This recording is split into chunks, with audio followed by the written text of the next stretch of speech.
आज मी तुम्हाला करून दाखवणार आहे थालीपीठ. त्यात असणार आहे शेगल्याची पानं. वेळ न घालवता आपण पटकन तयारी करून घेऊया. हे थालीपीठ जे आपण करणार आहोत ना, ते शेवग्याच्या पानांचं थालीपीठ करणार आहोत. शेवग्याची पानं इझिली मार्केटमध्ये आत्ता सीझनमध्ये अवेलेबल आहेत. अशा प्रकारे ही शेवग्याची पानं असतात. आपल्याला काय करायचं असतं की ही जी पानं आहेत देठं न घेता फक्त पानं वेगवेगळी करून घ्यायची असतात. सो अशा प्रकारे आपण सगळी पानं आधीच ह्या बॉलमध्ये मिठाच्या पाण्यात मिक्स करून घेतलेली आहेत.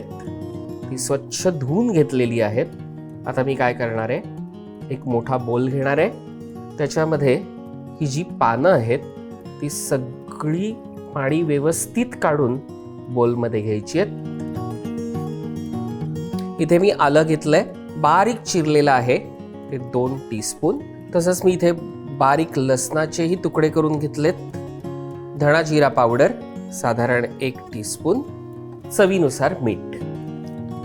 आता मी हे सगळं हाताने व्यवस्थित पानाला लागेल असं मिक्स करून घेणार आहे. हे सगळं व्यवस्थित ह्याला लागलंय. मी स्टीमरमध्ये थोडंसं खालती पाणी घातलेलं आहे आणि ह्याच्यावरती जाळीची एक डिश ठेवली आहे. आता हे जे सगळं आपण मिक्स करून घेतलेलं आहे, शेवग्याची जी पानं आहेत त्याच्यामध्ये जे मसाला सगळा मिक्स करून घेतलाय तो फक्त आपल्याला ह्याच्यावरती व्यवस्थित ठेवायचा आहे. लिड लावूया आणि 5 मिनिटं आपण ही पानं शिजवून घेऊया. 5 मिनिटं झालेली आहेत. आपण गॅस बंद करूया. उघडल्या पानांचा जो सुगंध आहे ना, तो खूपच सुंदर असतो आणि त्याच्यात आलं लसूण वा. सो आपण जे वाफवून घेतलेलं आहे ते बोलमध्ये सगळं काढायचं आहे. आणि आता आपल्याला त्याच्यात घालायचं आहे जिरं. साधारण 1 मोठा चमचा हातावर घ्यायचा आहे. थोडंसं क्रश करूया आणि आता ते त्याच्यामध्ये मिक्स करायचं आहे. मी 3 मिरच्या घेतल्या आहेत, बारीक चिरलेल्या, त्या सगळ्या घालायच्या आहेत. आमचूर पावडर 1 टीस्पून, साखर 1 चमचा, लाल मिरची पावडर 1 टीस्पून, मीठ चवीनुसार. थोडंसं मी जास्त घेणार आहे कारण याच्यात पीठही अजून येणार आहे. आता याच्यात येईल गोडा मसाला 2 टीस्पून,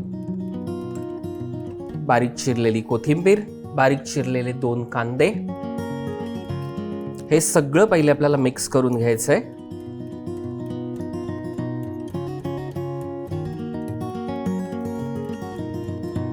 हे आता हाताने चांगलं कुस्करून घेऊया म्हणजे पानंही त्याच्यामध्ये चांगली क्रश होतात.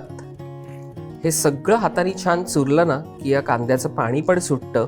मग आपल्याला काय करायचंय, इथे मी एक बोल भरून मिक्स भाकरीचं पीठ घेतलंय, ज्याच्यात ज्वारी, बाजरी, नाचणी, मका आणि सोयाबीनचं पीठ आहे. ते आपण मिक्स करायचंय थोडं थोडं.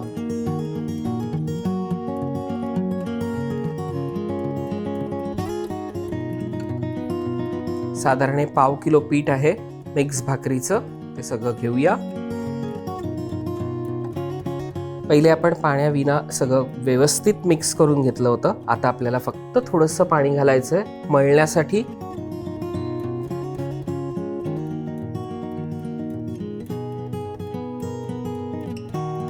हे चांगलं मळून घेतलं की आपल्याला त्याच्यावरती थोडंसं तेल, हा गोळा छान तयार करून घ्यायचा. आणि ह्याच पॉइंटला आपल्याला मीठ कमी असेल किंवा काही कमी असेल तर आत्ताच थोडंसं पीठ चाकून बघायचं आणि त्याच्यात जर काही कमी असेल तर आत्ता आपण घालू शकतो. आपलं पीठ मळून झालेलं आहे. गॅस ऑन करूया. थोडंसं हाताला तूप लावायचं आहे. इथे मी बटर पेपर घेतलेला आहे, त्याला छान तूप लावून घेऊया. छोटे छोटे आपल्याला गोळे घ्यायचे. छोटी थालीपीठ आपण करणार आहोत.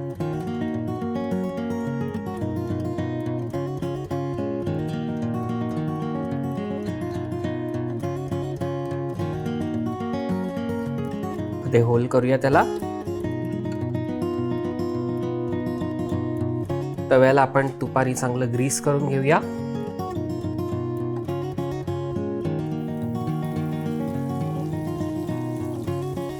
दुसरं करून घ्यायचंय.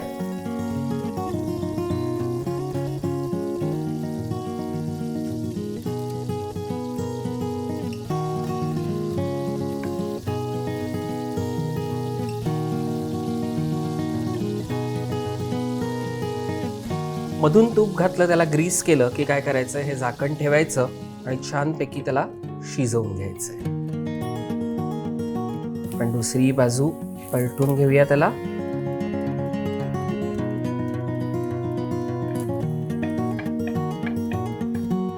पुन्हा थोडंसं तूप सोडायचंय.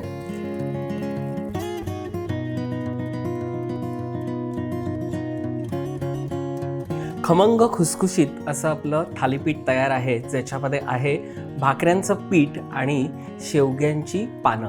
हे थालीपीठ तुम्ही ह्या ठेच्याबरोबर पण खाऊ शकता किंवा लोण्याबरोबर अप्रतिम लागतं. आस्वाद घ्या. जरूर कळवा कसं झालंय ते. पुन्हा भेटूया पुढच्या भागात.